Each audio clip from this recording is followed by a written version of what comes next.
Welcome back to the Elevate Your Best podcast. My name is Michael Danklefs. Today, as we alluded to last week, we're talking about the shadow and what that means and why it's important to us and our takes on how to work with it. So, Bruno, I know that we prepped a little bit for this and talking about what the shadow is. What is the shadow to you? For me, the shadow, it's just a part of us. It's that idea that I keep remembering. I don't know how much you, Michael, agree with that. We are all animals, and we have lots of information recorded inside of us that is just ruthless, because life is ruthless, and life is a very harsh environment. Earth has a very harsh environment. So I do believe that the shadow is just a part of us that is natural. We are not supposed to be all good. If we take a look at society and philosophy and culture, this idea of being morally acceptable, it's fairly new. And not long ago, people were actually sentencing others to death on the spot without much mercy and much consideration. So I don't know what you think about that, Michael. I don't know if that's the answer that you were looking for, but I do believe that the shadow is just a part of us, our collective being that we are learning how to deal with and how to keep in check, because we actually learned that life doesn't need to be that hard it used to be. So for me, I take some of my definition of the shadow from Charlie Morley's work. He talks about the dark shadow, or what most people talk about when they talk about shadow work. I believe he actually uses the term the golden shadow, is that other aspect. It's a little bit different than the light shadow, the light side versus the dark. And the way that he really defined, which I've really taken to heart, is that the shadow, golden or dark, is the part of ourselves that we're looking to distance ourselves from, to ignore, to push aside, to keep in the closet.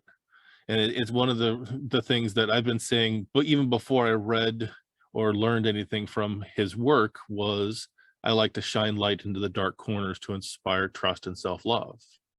And that can be the golden side or the dark side. It's yes, those choices that we've made that we don't appreciate, that we don't like, that we're morally, as you said, incorrect according to the current standards, that is outside of our tribe of being acceptable.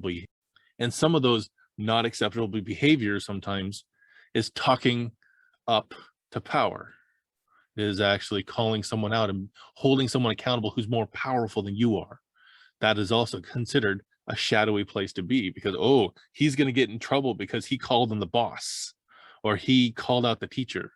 That is a shadow place. But is it your ego talking, which would generally be considered more the dark shadow, or is it your fear, which tends to be what deters you from your golden shadow, from those higher level, showing your gifts to the world, taking your message and standing strong in your being, is when we tend to shy away from the golden shadow. And it tends to be that, which after reading and learning and then looking in hindsight about this, is when we envy someone else, when we look up to someone else, when we see someone who's doing something that we want to be doing and being in a way that we want to be being, and like, I could never do that, that is an example of the golden shadow. Because if you can recognize it in them, then there's an aspect of it in you. And instead, you've disassociated it from yourself. You've put it out there and unreachable, rather than being aware that it can be here as part of you. I have a question, Michael. This golden shadow is related to the light shadow, right? That's not exactly the question, but it's necessary to get there. Can you explain better what is the shadow for you in relation to the gold shadow? Like, I know you spoke about the shadow and the golden shadow. I want to understand better this concept of the shadow and the golden shadow, because the way you spoke, it seems like the golden shadow is something good. I want to understand it better. If it's good, why it's shadow? Do you get it? I do, yes. So it's this strange place that we come into of good versus bad, high versus low, the duality of life. And is your golden shadow the good part, or is it the bad part?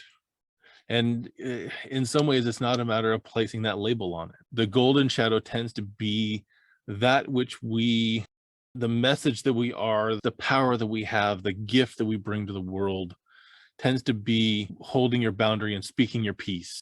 As an example, having that hard conversation with someone to hold a boundary generally comes from not feeling like I'm good enough in order to hold someone else to my boundary. That would be the golden shadow. If I didn't approach that, if I didn't have a tough conversation with someone that needed to happen, that would be in some ways the golden shadows. I'm going to put that off because who am I to tell this person how I need them to work with me? Why would I, or as an example, me working as a life coach, some of that golden shadow is maybe I hold back on the feedback that I want to give someone because I don't want to hurt their feelings.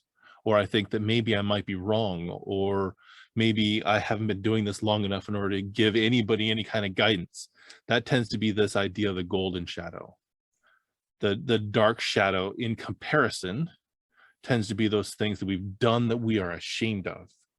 If you've actually been a poor partner, if you've actually yelled at your kid, if you've actually done something morally incorrect, that tends to be the dark shadow, the things that we feel guilt and shame about of things that we've done, or thoughts that we may have that are not good, that they are bad, based on how we have defined them.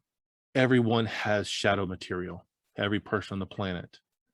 It is stuff that's stored away in our subconscious mind that tends to impact the conscious choices we make. It's a matter of then being aware of it and why it's coming up. Even when we talk about things like the 4 paradigms, which we've talked about in the past, that Bob Proctor talks about, a lot of that could also be considered the dark shadow. That distraction that takes you away from that thing actually could be either that I'm going to go like the butterflies in your stomach when you're going to go and talk to a group of people you haven't talked before, even though your message, but you get that anxiety that comes up that you're not sure if you want to talk to them. For those of us who have trouble speaking in large audiences, that could be some of the light shadow that are you sure you want to do that will make you unsafe because you're going to make yourself a target. But I've got a message to bring. I've got words to say. And the light shadow is the same as the gold shadow. I need to use the same terms, and I apologize for switching terms on that. Yeah. So the golden shadow really is the terms that I've heard that resonates the most. I need to use that term more often. So thank you for the correction. Yeah, it's because I do pay a lot of attention to those things. I do pay a lot of attention to words. Just mentioning quickly to the audience, like words are very important. We have talked of this before. They shape our culture. And interesting, Michael, I said I was just gonna go very softly on this, but it's very interesting what I just learned. I saw a video on a philosophy class of a professor from Yale, and he was talking about the importance of reading the classics, and it's very interesting. And we can even link in the description if you think it's interesting, because Michael, what I realized in this class was, for example, that, and it has to do with the shadow and things like that, and the culture, language, how we identify those symbols, because they are symbols like the shadow, gold shadow, things like that. Most of the religious beliefs that we have and the picture that we have about religious symbols actually didn't came from the Bible. They came from literature, Michael. And when we read the classics, we start to recognize that most of what people believe to be true and that shapes so much of their lives actually came from fictional work. And that was a kind of jaw-dropping for me. So I do pay a lot of attention to these names, to the how we call things. And I think that is a lot of work to be done in our culture. I have mentioned before on fixing those things and putting a vocabulary together that empower us. And I do think that talking about the shadow and recognizing the shadow is important, because if you don't talk about the shadow, if we don't talk about the shadow, how is like, this is an important question to be made. If we don't talk about shadow, how is the average person lives like? How do they deal with that aspect of themselves? A person can completely deny themselves and reject themselves because they do have the shadow inside of them, and they start to recognize it, and they don't know how to deal with it, and they think that there's something wrong with it. Exactly. And in the extreme case, as Charlie Morley in his research talks about, is when we do disassociate ourselves from that shadow is when we transfer it to other people, and people show up in our lives that depict that part of our shadow, and then I have an enemy, I have a villain to fight that's outside of me. So when we get upset that someone else cut someone in line, that tends to be a part of ourselves, and it's a phrase I've heard over and over again, and learning why this comes up makes more sense. Is we dislike in others that which we dislike the most in ourselves, because it is projecting that shadow on someone else. It's an embodiment, an avatar, a character of our subconscious in many ways. So if we talk about shaping reality, we talk about the outside world being a mirror instead of a window. Think about that. Of all the people and all the things that are happening in the world that you are so upset about, what if that's really that shadow material that's in you that you have a problem with, and it's manifesting itself on the outside? And when you start more and more disassociating from this and putting it at arm's length and putting it further away from you, and rather than accepting that this is an aspect of who you are, it's like having two different personalities. It's like becoming crazy. A bit, how can I say, puzzling, not puzzling, intriguing. I don't know the word, it might be confusing. That's a bit tricky. It's a bit tricky for the people, for the person, Michael, because the truth is that we usually tend to try to ignore, put aside our shadow. That's very interesting, related to something that is on your mission, which is shed light into the dark corners. I like that very much, because it's something that when you say to the person first time, oh, my mission is to shed light into the dark corners, the person will be like, what's talking about? But then we realize that most of the challenges that we have in life, most of the things that are on our way to achieve our life vision, those who have and those who don't have, just to move forward and improve in life, it's a matter of ignoring. Like, it's something that we are ignoring. Either it's because it's something invisible to us and we just can't see, there is a veil in there, and we just are not computing that our perspective is limited, and thus we just act like that part of the world doesn't exist, that part of reality doesn't exist, that part of our, sometimes it's just inner representation of the world, it's not being complete. But then there are actually some dark corners, some messes that we don't want to deal with. And it's interesting because sometimes, I don't know if that's a good connection, but let's try it. Sometimes, for example, I saw a video, it's a comedic video, like a comedian. There's this comedic channel on YouTube here, they are called Bundos, like Backdoor. And the thing is, there was this, they make random episodes of random situations. And then there was this guy, and the episode starts, it's short clips, and the guy is receiving the plumber in his house. And he was like, my sink is broken. And the plumber was like, yeah, and there's this sink full of dishes. And the plumber is, yeah, what's the problem with it? And he was like, see all the dishes there? Like, I put them like a week ago and they are still there. And this plumber was like, yeah, I can see that. And he was like, in my mother's house, they wouldn't spend an hour there and the sink would just clean them. And he was like, oh yeah, I can see that's a serious problem. And then he was like, you didn't even see the bathroom yet. And he was like saying to the guy, like, how the things in his house, in the mother house, would just get ready. And that's interesting. Experiences that I had when I started to live alone, like taking care of the bathroom and realizing that, oh, actually in my mother's house, the bathroom is always clean. But in my house, as I live alone, if I do not clean the bathroom, there ain't nobody coming to clean the bathroom. And there are some aspects of our lives that we either had someone else taking care of, and therefore they were working fine, and we didn't realize, that they were working healthily because someone else was taking care of, or that we just didn't learn how to take care of and we just think that area can just be neglected. And we are experiencing other challenges in our lives that we do not realize that they are fruit of this neglection. And thus, we actually need to learn not only how to take out some veils that others have learned they are not necessary and they are limiting us.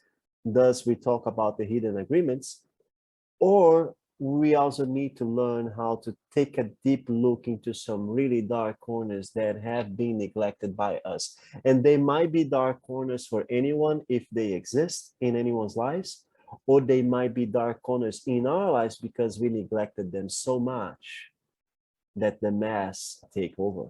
Does it relate to what you believe, Michael? It does. And there's this other component too that when you were talking a little earlier, that came up as well, as we've talked about the different levels of consciousness, right? Victim consciousness, where we talk about the lowest level of vibration, is this person who is disassociated, where the world is always happening to them, right? The mindset is that the world is happening to me. How dare they do this to me? That person cut me off, that person cheated me, that person, hit me. And in totality, in reality, it is this projection of themselves coming back, inviting them. And it's because it's a problem for them that they're manifesting in this, they're in their own life. It's one of the things that they talk about in The Secret, that is this hard pill to swallow. This idea of everything I've done up to this point has gotten me to the point that I'm at, and I need to own all of that. Same thing for Jack Canfield's The Success Principles. The first principle is own 100% of your life, because everything that you've done has led you to this point, regardless of the circumstances out there. The words that you use and the steps that you take are going to lead you to this place that you're at. So if bad things are happening to you, you had a part in it. There's something that has actually put you there. Now, I'm not going to take this to the extreme and say that a woman who dressed like this deserved to be raped. That's not what I'm talking about. I'm talking about being in the energetic state of mind, being in this place in your life where you've made choices to put you into a place where you are vulnerable, and being in a vulnerable mindset can trigger that, especially if someone is out there seeking someone to victimize. So learning where the shadow part is, of where we've opened ourselves up to be vulnerable in a way that someone's going to take advantage of us, is also where some of the shadow work is. That someone who's lost all of their money on a bad bet, that's something that they have done. They've made that choice to be to be in that space, to make that has actually left them destitute now.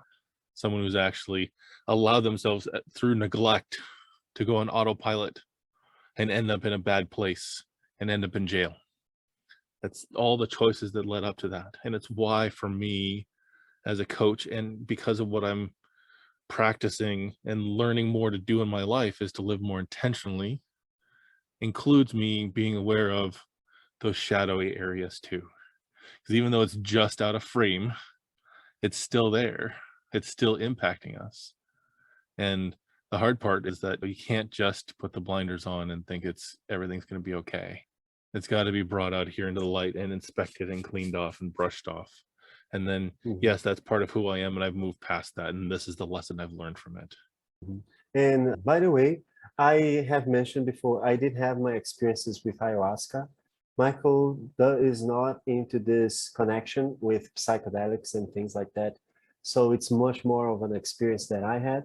But what I noticed in my experiences there, because I always observe other people, Michael, as I don't know if I mentioned in the podcast before, but I did mention to Michael personally that when I go to an event, when I go into something that is like something to learn, a course or something like that, I always keep observing the teachers, how things are set up and everything, because there are great lessons there. And one of the greatest challenges that I realized when I've been into those sessions, not to me, but to other people, is exactly facing the shadow, facing the challenges, taking responsibility. because we tend to project that into others. Like everything that is bad towards us. I was even talking to Michael before we recorded the podcast about the experiences I'm having in Jiu-Jitsu. And right now, a pause in Jiu-Jitsu because some challenges that I was having there, was facing there. And then Michael was questioning me, Bruno, how much of that is actually produced by you? How much of this challenge is actually produced by you? And it's something that we need to reflect, like how much of it is being caused by me? Because when we take the responsibility, it's so important, the good and the bad. Because if the situation is bad because of treason, somebody betrayed us, they sabotaged us, everything is against us, the word is putting us down, we need to take responsibility of that and say, you know what, I might not have put myself into this situation, but it's my responsibility to create the scenario in which I emerge out of it. And when we take the responsibility for that, it's not that things will change. It's not that things will improve just by that. It's that because of we take responsibility and now we see this way and we face it this way, we now start to think, put out the power of our subconscious mind to think, how can, despite all the challenges, we can change the scenario in order for us to improve and to emerge. And what I wanted to say in the beginning about the ayahuasca sessions was that there are clear moments, examples, when I could see that all the challenge that the person was having with the medicine was because they didn't want to face something. I didn't know what they were facing, what the medicine was putting in front of them, but was exactly like that. And many people has expressed it like, it's like the medicine takes the rug from over all the things that we are putting under it. And it's exactly like that, Michael. The medicine is shedding a light into a corner that is dark and we don't want to see. And I even had a friend that before I took ayahuasca for the first time, she nicknamed me Bruno Ayahuasca because she was already having sessions on the medicine. And she was like, Bruno, talking to you is like doing a session of ayahuasca, because we talk to you and we are trying to put things under the rug. And you're like, no, let's take a look right here. What was that? And then you pull the rug without ceremony. And that's exactly what we need to say. And you know what, Michael, just to wrap up, because I know I dived a little deep into this. That is a secret there that I have learned in my own experience. And I would love to know if you have experienced the same, Michael, which is the following. When we get used, we with ourselves get used to just take out the rug, clean the thing out there, accept what is dirty and what we want to leave dirty right now because we have another priorities, and we just shed light into the whole venue of ourselves, of our inner world, our inner representation of the world, because it's just our inner world. Like Michael said, how can somebody do that to me? And sometimes the person is not even considering you in the actions. It's just like people act, people take actions, and then sometimes it reflects upon us.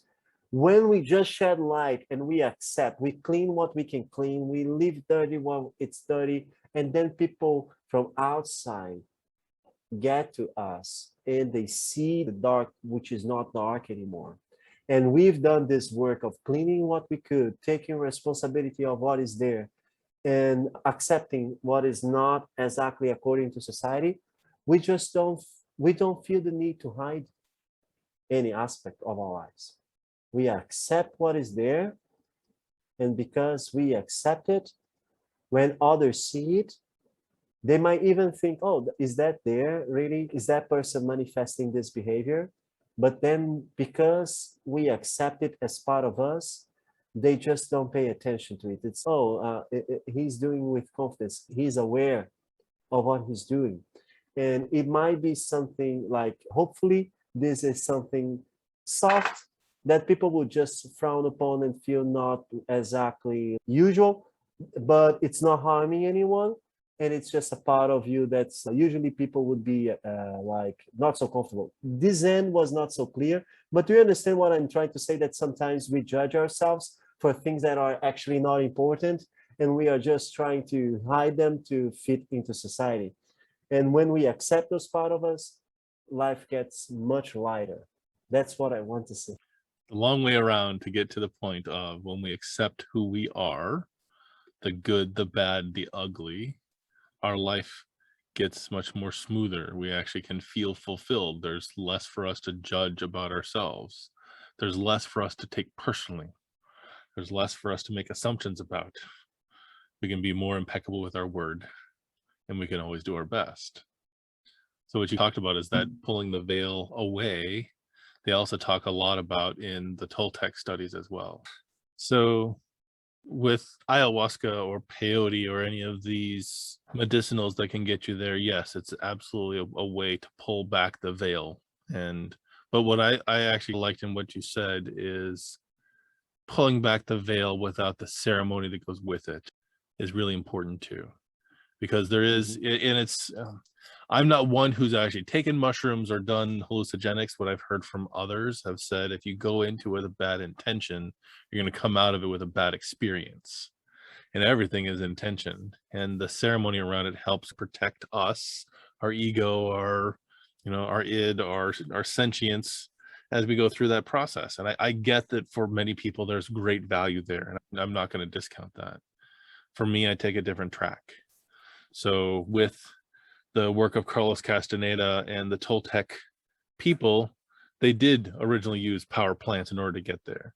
And as he progressed through his work, he found that idea of getting to what he coined the second attention. First attention is the tangible things that we can hold here, the materialistic world that we experience it, versus the second attention being that intuitive side, that dream state, that world where we can manipulate things in a much more direct path.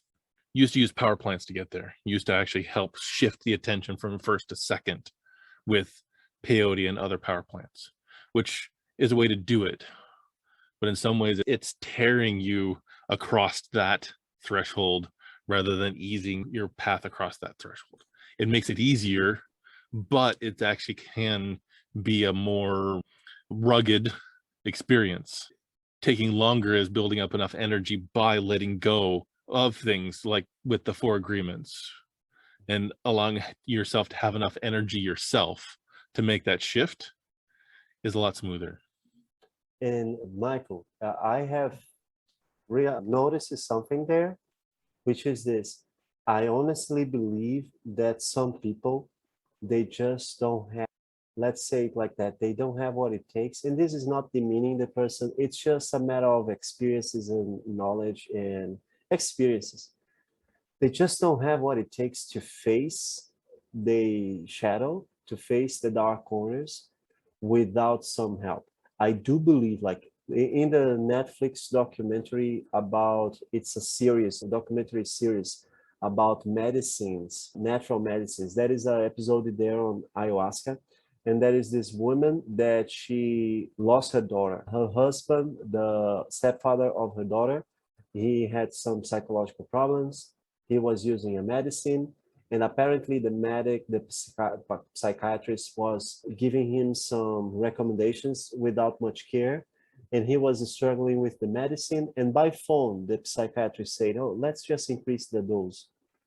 It was irresponsible of his part. This guy started having some psychotic episodes, and her daughter called her one night saying, "That guy, I don't remember his name, he's here, very weird. Was with his gun, say something here on the living room, but now he's okay, but it was." And she was like, "Oh, let's talk tomorrow," things like that. And in that same night, the guy got the gun, killed her daughter, and killed himself. And she was 12 years without accepting the loss of her daughter. She doesn't say it like that, but when you watch the episode and hear her story, that's what happened. She was not accepting that her daughter was not part of this world anymore for 12 years, Michael. And then she went to a ceremony of ayahuasca, and she said that the only thing that happened there was that she faced head on that her daughter was dead, and she mourned for the entire session. She mourned for her daughter what she didn't mourn for the past 12 years. And after that, a huge weight was lifted from her shoulders and she was okay. And then there is this same woman going to a new session, and she says one of the most interesting things on the episode, which is like this. She's there sitting and they show her sitting and everybody is having their moments and struggling and people are rolling on the floor and she's just sitting there very calm. And later she gives an interview and she says, when everybody started to have their reactions, and she was like, oh, it's getting the time to purge. They call it purging. And she was like, oh, it's time. And then she didn't notice anything coming. And then she was like a voice, or it was immediately. Her mind answered herself, no, not you have already suffered enough. And she spent the whole session there, very calm, very clear. And that's the point because, and I believe this is related to the shadow. Her shadow was not something in her, was something in her reality, was something in her reality that she just didn't accept. She didn't want it to look. It was too dark for her. My daughter that I love is just not part of this world anymore. And because of that, she was suffering. So perhaps anything that we just don't accept that are part of us, part of our reality, and we just don't accept might be a shadow to us, might become a shadow to us because it might have just a different meaning, something that passes, that happened in our lives. And because we don't want to accept it, because we ignore and neglect it, as something that we should have taken care of and should have given time of ourselves to it, it then becomes a shadow. Does it make sense? It's just one of those things that it's not a matter of if we should do that, or it's more of a cause and effect thing. So should is one of those words that as we've talked in the past, to me is disempowering. There's nothing that I should do. If I do this, I will have this effect. If I do this, I will have this effect.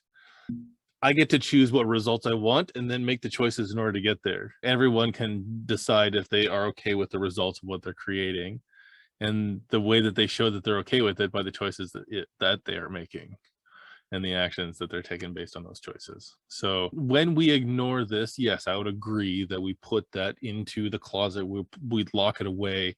And if that's our emotions around something, if it's about an event, if it's about a feeling, if it is a thought that we think is really horrible and we just lock it away, no, I need to ignore that, is when it can then become and grow and nurture itself into part of our shadow. And it can be that thing which holds us back, positive, negative, upside, downside, good, bad, hot, cold, however you want to call it, is that when we can actually be intentional about this and say, okay, yes, this is something I did. This is something I felt. It is part of who I am that comes from somewhere. These are aspects of our subconscious. I'm not sure. Have you ever seen the movie Inception? I did, yes. So when you see the characters in the person's mind that then attack that which is foreign, that's really what we're talking about, is the shadow is protecting us from something. It's actually downplaying this or hiding this, or we're hiding it to keep that which is dissonant to what we're doing. It is our subconscious mind doing its best to protect us, because it said keep this away, so then it actually puts it as far away as possible, and we see that in other people, or we admire that in other people that we want to be, and it's locking that stuff away. But it is really a way of our subconscious mind to intending to give us a message about something. And it can show up in our conscious life. It can also show up in our dreams. It can show up when we get to that moment that we are aware of what we're dreaming. For some people, dream journaling actually helps them. For other people, working towards being lucid during their dreams can help them. And sometimes it's doing deep meditative work, or an ayahuasca ceremony, which is another way to trigger the state of mind that you're going to be in a dream state.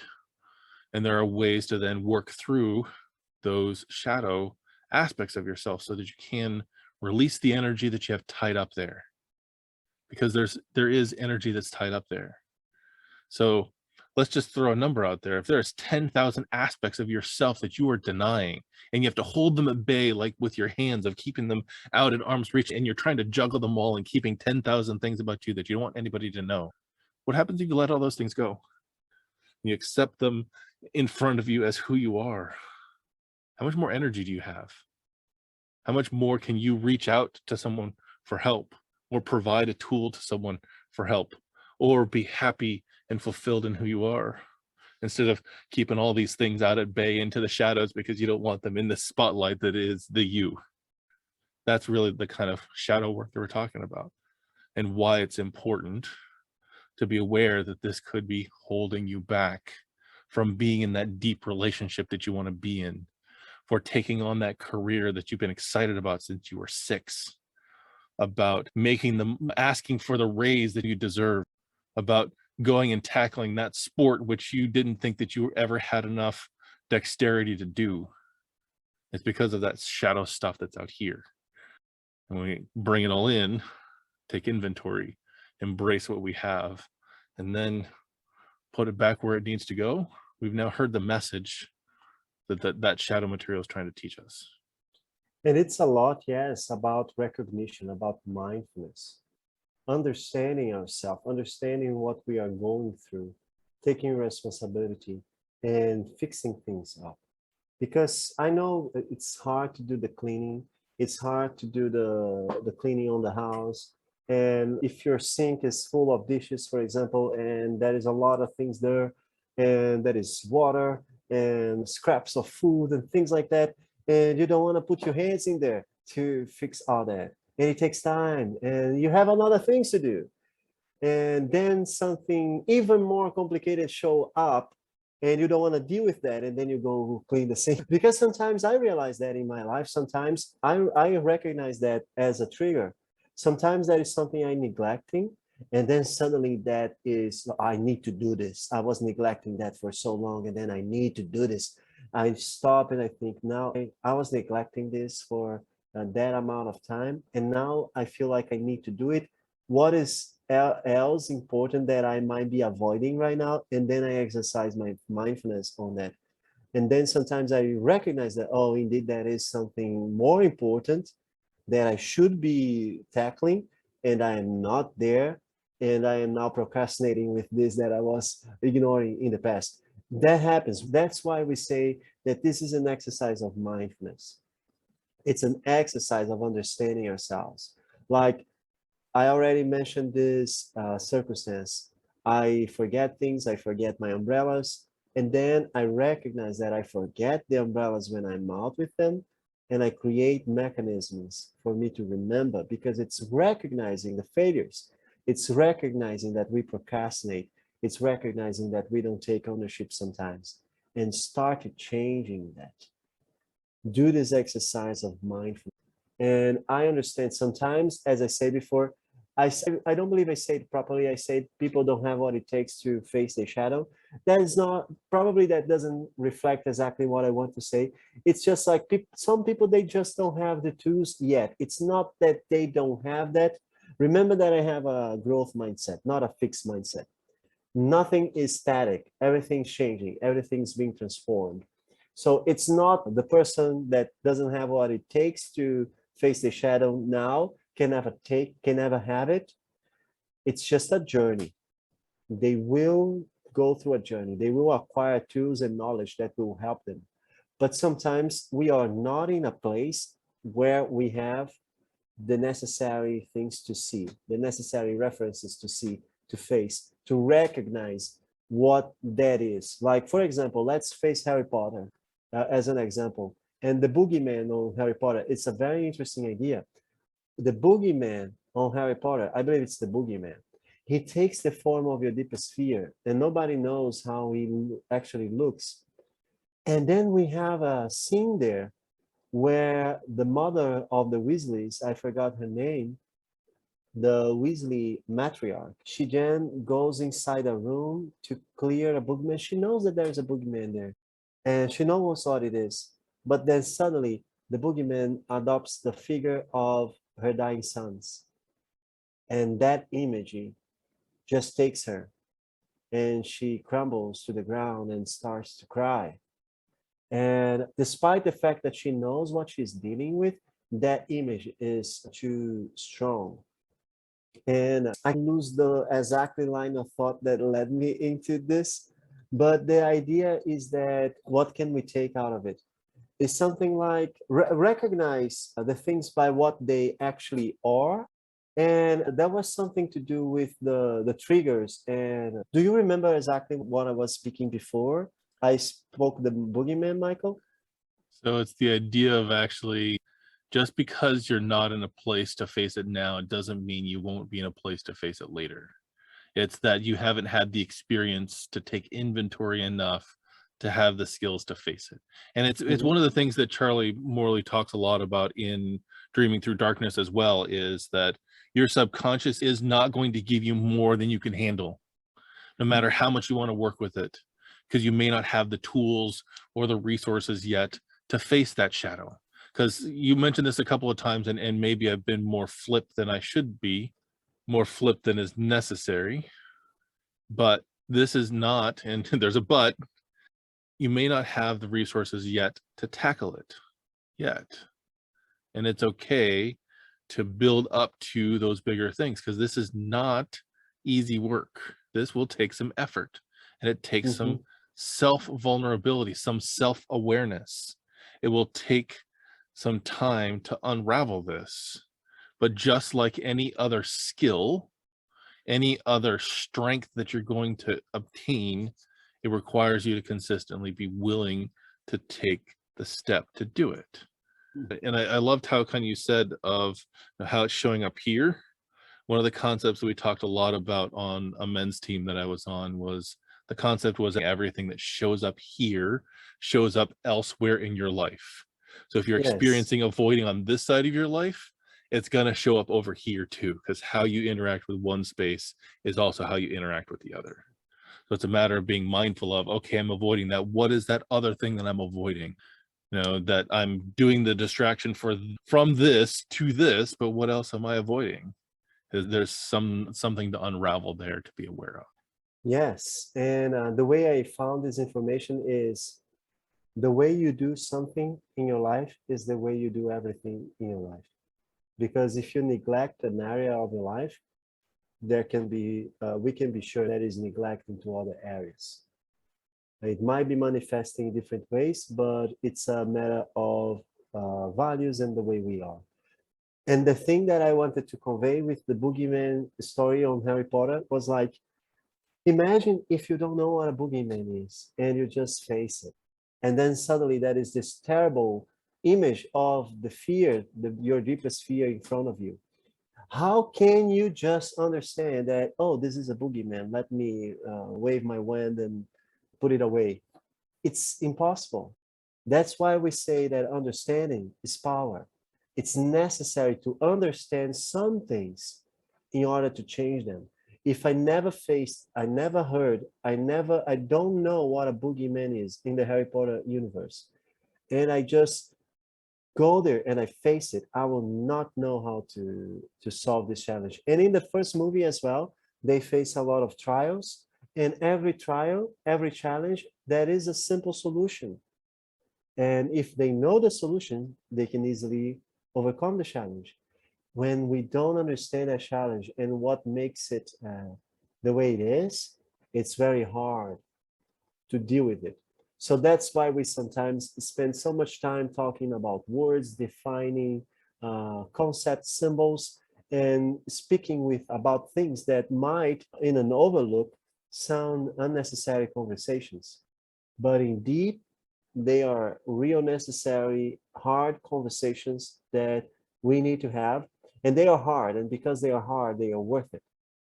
Michael, you mentioned something there like, oh, I don't want to be doing the medicine because then it's a shortcut and things like that. Yes. And there are other journeys. And there's other journeys they are, and because they are harder, they might be even more worth it. You definitely will grow more if you go through that path.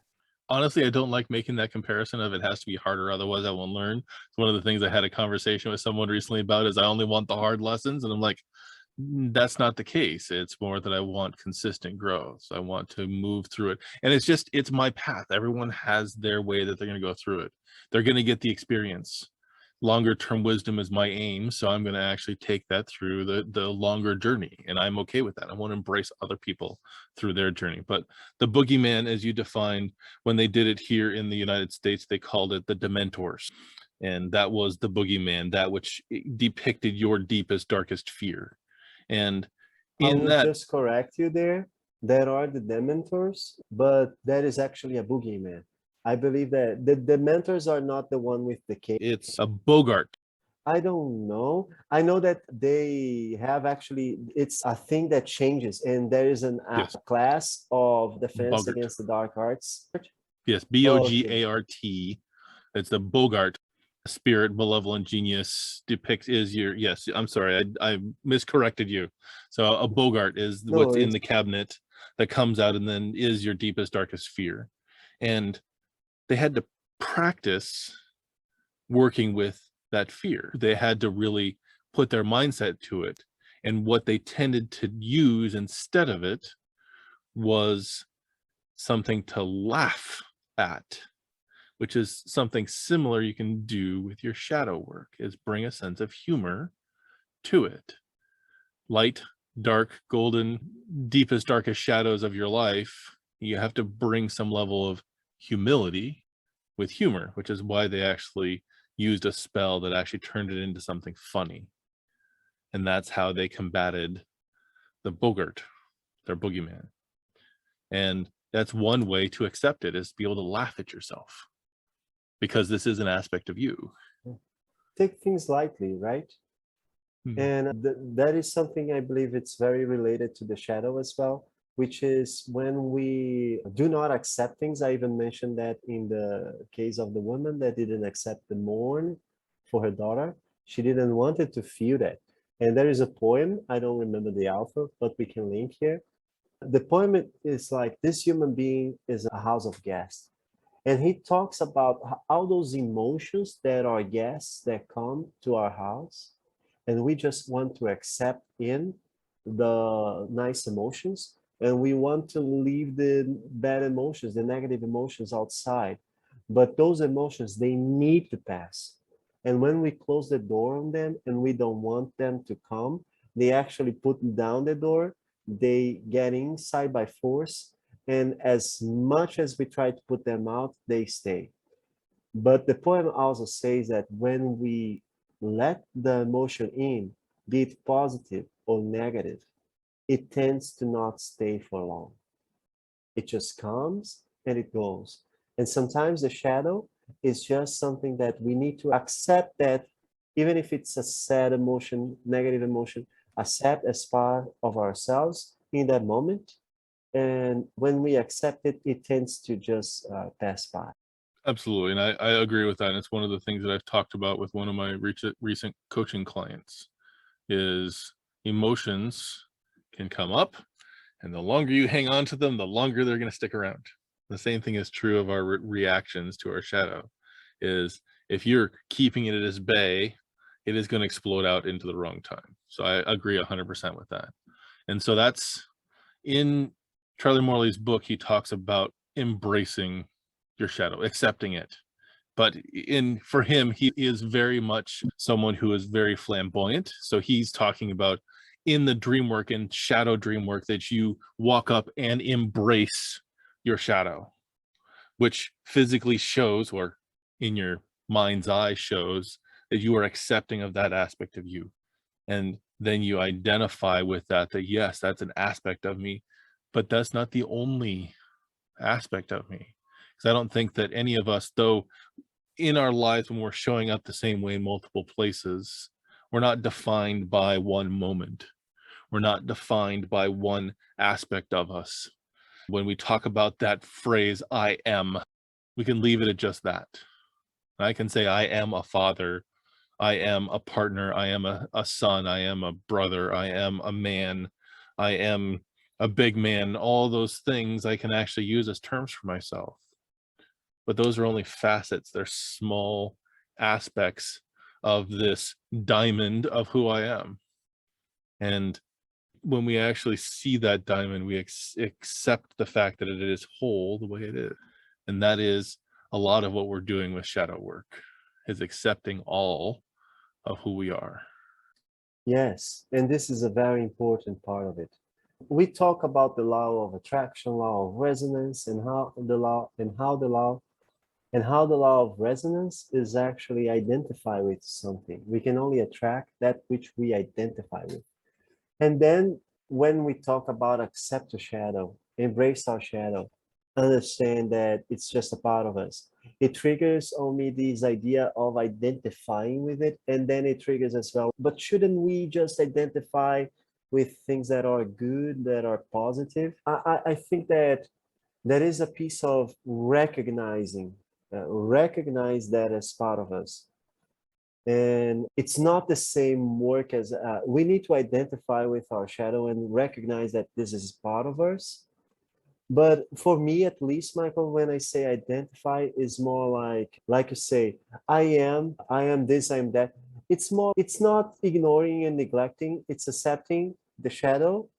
But it might be something like when we are doing the vision work, when we are putting our plans together, when we are thinking about our experiences for the future, it's better if we identify with the things that we wish to expand, with the things that we wish to cultivate, with the aspect of us that we wish to improve. And even though there might be some shadow around the corner, we recognize it, we understand that it's part of us. But for me, at least, that is a piece of putting the structure together for that part of us to be okay. Like me dealing with forgetting things. Oh, I can't leave my umbrella in the place of the umbrellas. I need to leave it into another place where I will see it when I get it. So it's that. But this is recognizing that I have this part of me that I would rather not have. I would rather just remember all the things and not forget about them. So there is this challenge that I still need to adjust into my mind about identifying with the shadow, Michael. I don't know if you have something to add, something that you... Yeah, so yes, it is a matter of accepting that it's there, but there's a difference. Like, I can be aware that there is a stock for Facebook, but it doesn't mean I need to invest anything in it. I can be aware that it's out there and being aware that it's there and accepting, yes, Facebook is still out there, or Meta now, but I can also say I'm going to invest my time elsewhere in what is going to serve me, in what's going to actually bring me closer to what my vision for my life is. And the shadow work is ways to work on your beliefs about why your vision is important to you, or the beliefs on why it's even possible for your vision to be there. And when we have beliefs that don't serve us, once again, tends to be some of that shadow area of I'm always going to fail at this, would be something that is a failure in our past that we've packed away that we want to forget, and it keeps biting us of I'm going to fail at that thing. So it's why embracing and being aware that that shadow part is available to us. It's holding all those things at bay and allowing, taking inventory, and then using the aspects of us that are going to lead us to where we want to go, rather than keep us anchored where we're at, or even drag us back to where we used to be. Because at least for me, I know, looking back at the last 2 years of my life, the last 5 years of my life, the last 10 years of my life, I don't want to go back there. I wasn't necessarily in a good place 15 years ago. And I've been working on myself, climbing up this mountain of a life that I'm in right now. And that shadow stuff is still there, but I can leave it on the map 10 miles ago. I can leave it on the map a mile ago, and it's still on the map, and I know that it's there. I could go back and pick it up if I wanted to, but do I want to? And that isn't a matter of ignoring. It's a matter of, yes, it's there. Thank you for the lesson I gained from that. This is what I'm taking forward into my life because I learned that from that particular lesson. And Yeah. then let's move forward with now that so much more available energy to put towards creating that life vision, because I'm not holding all this other stuff out there. And one of the great lessons I have learned into their Carnegie course, and I didn't realize until recently, was that when you have a prop, we have talked about props. Let's use my vapor, for example. I do have this vapor and I use it. And then when I use it and I'm done with it, I don't keep carrying it around in my hand. I put it to the corner. And sometimes this is some lesson. Sometimes this is a belief. Sometimes this is a tool, something that we learned that served us in the past, that helped us deal with our scenario, our situations. And we tend to get a hold on those tools and take them forever. It's important to have this moment that Michael just mentioned, where we get the thing in our hands, we take a look at it and we say, thank you. You helped me. You've been useful. There was a moment where I needed you. I'm not needing you anymore. And just letting it go, giving space for something new, getting your hands free, not being holding so much weight over our heads in order that it over carry us, like overweights us into doing something else. And here's the thing, when you were talking, Michael, about the part of our shadows that actually leads us into being the best version of ourselves. For me, for example, I mentioned in our coaching session that perhaps the neglect that I suffer, the being undervalued, having my value questioned in my infancy, my teenagers and young years, that was what fed me into having this drive to what I want to have big businesses. I want to do big projects. I want to be a major influence in human society and do great things to be recognized for them. Perhaps that's what led me to this.